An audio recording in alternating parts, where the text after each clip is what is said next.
લાઠી તાલુકાના દામનગરની અંદરમાંથી ગેરકાયદેસર અનાજનો મોટો જથ્થો લાઠી ઇન્ચાર્જ મામલતદારે સીઝ કર્યો છે। દામનગરના ભાડાના મકાનમાં આઈસર ઠાલવતા સમયે લાઠી મામલતદારની રેડ કરી ગેરકાયદેસર મોટો જથ્થો અનાજનો ઝડપાયો છે।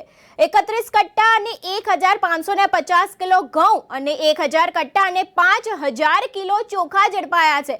ઘઉં ચોખાના આઈસર ટોટલ 5,88,250 નો મુદ્દામાલ લાઠી ઇન્ચાર્જ મામલતદારે સીઝ કર્યો છે। તેની સાથે જ વાત કરીએ કે સૂત્રો પાસેથી મળતી માહિતી પ્રમાણે ઘઉં અને ચોખા આજુબાજુના ગામોમાંથી રેશન કાર્ડ ધારકો પાસેથી ખરીદી કરી હોવાનું અનુમાન પણ લગાવવામાં આવ્યું છે। ત્યારે ગેરકાયદેસર અનાજની હેરાફેરીનો પર્દાફાશ મોટો જથ્થો લાઠી ઇન્ચાર્જ મામલતદાર વિજયભાઈએ ઝડપી લીધો છે।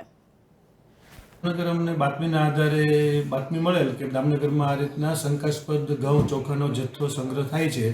તો અમારી ટીમ કે જે એસએકે નાયબ મામલતદાર દામનગર મારફત અમોએ સ્થળ તપાસ કરતા દામનગર સીતારામનગર એટલે ગુરખિયા રોડની બાજુમાં સીતારામનગર આવેલ છે, ત્યાં આબિદભાઈ ઉસ્માનભાઈ સૈયદ રહેવાસી દામનગરવાળા મકાન ભાડે રાખીને જથ્થોનો સંગ્રહ શંકાસ્પદ જથ્થાનો સંગ્રહ કરેલો હતો।